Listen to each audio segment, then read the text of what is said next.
Boss से इश्क।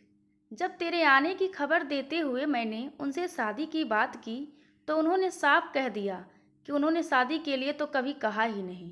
आगे की कहानी विस्तार से सुनिए। Anything else sir? सैफी ने फाइल अपने बॉस सर्वांग के सामने रख कर पूछा। सर्वांग ने बिना उसकी ओर देखे फाइल ठीक से पढ़ी, फिर उसकी उसकी ओर देखा। सैफी के चेहरे पर विनम्र मुस्कान थी। वहाँ थकान या शिकायत का नामो निशान नहीं था। सर्वांग के चेहरे पर प्रशंसा भरी मुस्कान आ गई। Well done, very good. So can I go? Saifi के पूछने पर सर्वांग ने पहले घड़ी देखी। नो नो, 10 बजे हैं रात के। इस समय तुम्हारा घर अकेले जाना ठीक नहीं। मैं छोड़ देता हूँ। सैफी घबरा गई। उसे माँ की हिदायत याद आई। कोई किसी की परवाह बिना वजह नहीं करता।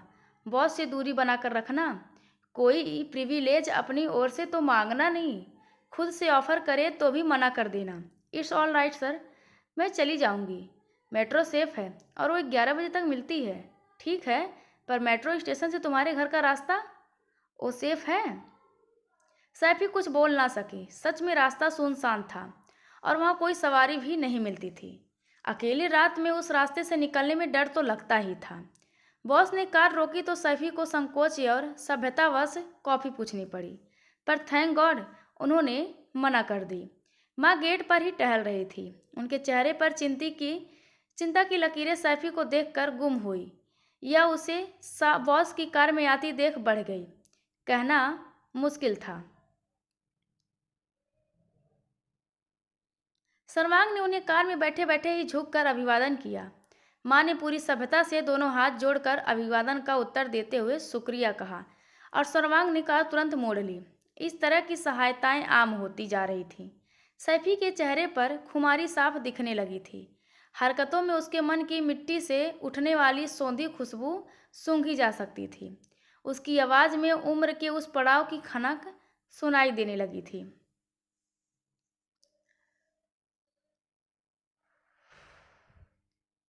जिसे प्यार कहते हैं। और माँ की चिंता बढ़ती जा रही थी। रात में माँ और सैफी हमेशा की तरह छत पर टहल रहे थे। माँ के चेहरे पर चिंता की लकीरें स्पष्ट थीं।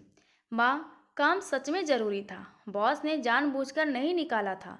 और हाँ, उन्होंने रुक कर काम पूरा करने का दबाव भी नहीं डाला था।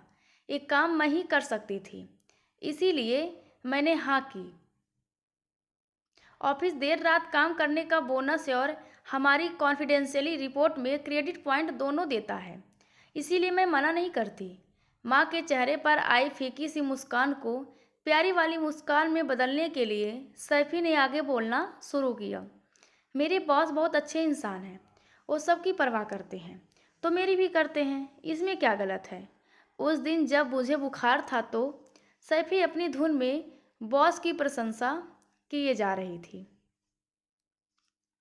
तभी उसने इस प्रशंसा में वो वाक्य जोड़ दिया जिससे माँ के चेहरे पर चिंता की लकीरें गहरी हो गई। पता नहीं इतने अच्छे इंसान के साथ इतना गलत क्यों होता है। उनकी पत्नी के बारे में सोचती हूँ तो इतनी गुस्सा आती है कि क्या कहूँ। कोई इतने भले आदमी को धोखा कैसे दे सकता है? अब माँ ने उसका वाक्य काट दिया। मैं जानती हूँ मेरी बेटी बहुत होशियार है, पर बेटा क्या करूँ, माँ हूँ, इसीलिए सब समय रहते तुझे कुछ समझाना चाहती हूँ। तू कहे तो बोलूं? सैफी के चेहरे पर हाँ का इशारा पाकर माँ ने बात आगे बढ़ाई। बेटा, समाज का माहौल कुछ ऐसा है कि सब लड़कियों को शरीर की सुरक्षा के लिए सतर्कता के नियमों के बारे में खुलकर समझाते हैं, पर मन की सुरक्षा के लिए सतर्कता के नियम सिर्फ एक माँ ही समझा सकती है। बचपन में तुम अपने पिता के बारे में पूछा करती थी और मैं कहा करती थी कि समय आने पर बताऊंगी, है ना? और समय आने पर मैं खुद समझ गई कि पापा तुम्हारी जिंदगी की किताब का वो पन्ना है जिसे खोलने से तुम्हें दुख होगा। इसीलिए मैंने खुद तुमसे कुछ भी पूछना बंद कर दिया। यकीन मानो माँ, मैं तुम्हारी बहुत इज्जत करती हूँ और हमेशा करती रहूँगी। मुझे कोई फर्क नहीं पड़ता इस बात से। सैफी मुस्कुराई, पर माँ ने उसकी बात फिर काट दी।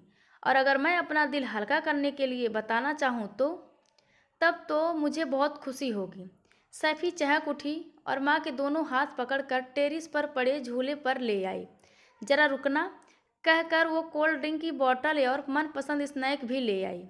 मैंने सोचा ही था कि तुम समझने लायक हो जाओगी तो सब बताऊंगी, पर वो कोई एक दिन होता तो ना नहीं है जब हमें लगे कि बच्चा बड़ा हो गया है। इसी चक्कर में रह गया। माँ ने तसल्ली से कहना शुरू किया। 21 की हुई थी मैं। एक खुमारी और मदहोशी हर समय मन में गुनगुनाती रहती थी। मेरी जॉब लगी तो मैं 7वें आसमान पर पहुंच गई। उन दिनों अपने शहर से दूर लड़कियों का नौकरी करने जाना इतना कॉमन नहीं था। मैं बहुत अच्छी एम्प्लॉय थी। मेरे बॉस मुझसे बहुत खुश थे। वो बहुत अच्छे इंसान थे। ऐसे ही सबकी परवाह करते थे। धीरे धीरे मुझे महसूस हुआ कि वो मेरी ज़्यादा ही परवाह करने लगे हैं। मैं खुश थी। मैं भी उनकी बहुत परवाह करने लगी। उनके साथ मैं सेफ महसूस करती थी। इसीलिए कभी ओवर टाइम करने या उनके साथ कहीं बाहर जाने से मना नहीं करती थी।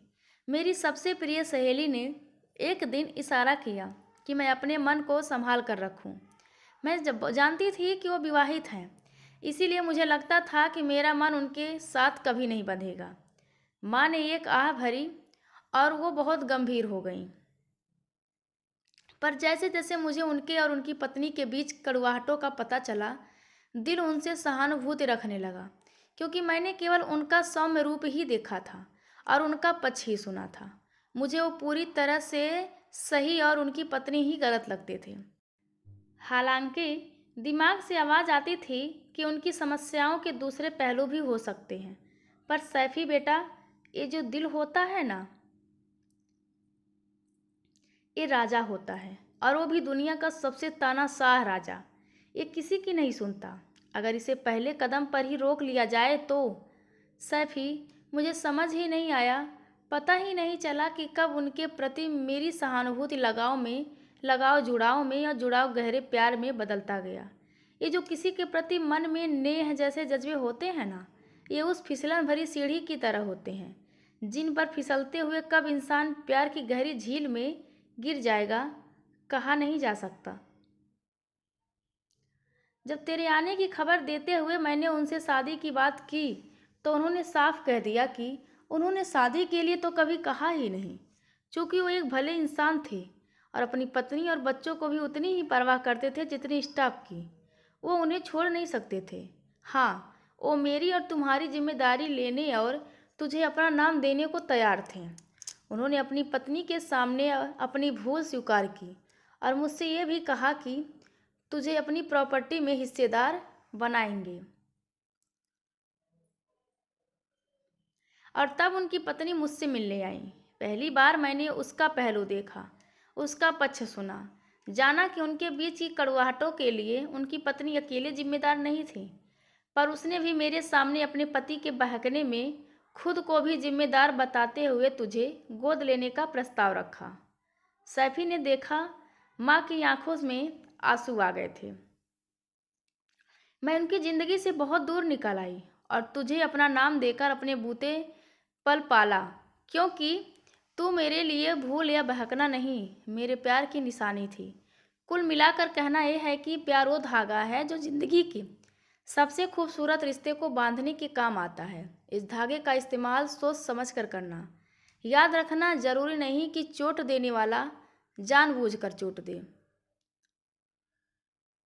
कभी बिना किसी की गलती के भी दुर्घटना हो जाती है, और इस बात की नियति कतई गारंटी नहीं देती कि जिस दुर्घटना में किसी की गलती ना हो उसमें किसी का भयंकर चोट नहीं लगेगी। सैफी ने माँ के हाथ थाम लिए और उन्हें रो लेने दिया। माँ सो गई थी, पर नींद सैफी की आंखों से कोसों दूर थी। क्या माँ ने उसे समय पर चेताया है या देर हो चुकी? वो सोचती रही। उसे अपने मन को बांधना ही होगा। एक करवट सोचती तो दिल करवट बदलने पर मजबूर कर देता और कहता, प्यार किया नहीं जाता, बस हो जाता है। रात करवटों में बीती और सुबह सैफी बिना किसी नतीजे पर पहुंचे ऑफिस के लिए तैयार होने लगी। दोस्तों, यह कहानी आप सभी को कैसी लगी कृपया कमेंट करके ज़रूर बताएं और चैनल को लाइक शेयर और सब्सक्राइब करना बिल्कुल ना भूलें। धन्यवाद आप सबका।